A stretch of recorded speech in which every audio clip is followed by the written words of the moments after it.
Inspired by a Soviet agricultural poster predicting the 1950 sunflower oil harvest, at first glance it looks like a simple, optimistic poster.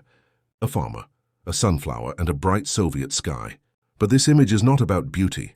It's about power and promises.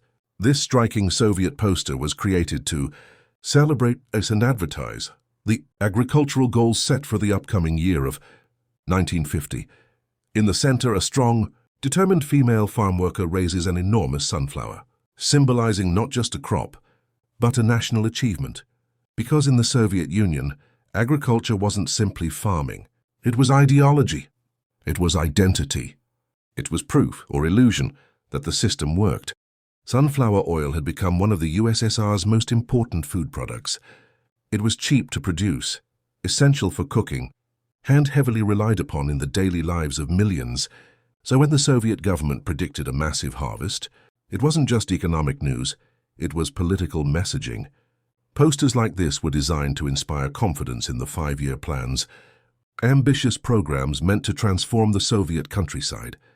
They also served another purpose, to reassure the population that shortages, hunger, and the difficulties of collectivization were things of the past. But the reality was more complicated.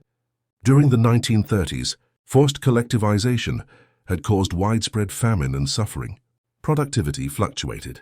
Farmers struggled. Yet propaganda continued to paint the countryside as a place of abundance and unity, a land where workers, supported by the state, conquered nature and turned it into prosperity. This sunflower, giant, perfect, shining like a miniature sun, was a symbol of that dream.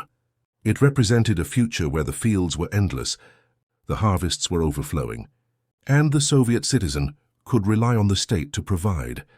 The woman in the poster is portrayed as the ideal Soviet worker, resilient, confident and proud of her role in building the nation. She is not just harvesting crops, she is harvesting socialism itself. Her strength mirrors the strength the government wanted the people to believe the country possessed. And that is what makes this poster so powerful even today. It is more than agricultural propaganda. It is a window into the hopes, struggles, and contradictions of the Soviet post-war era, a time when the state promised a future of abundance, even when reality in the fields told a different story.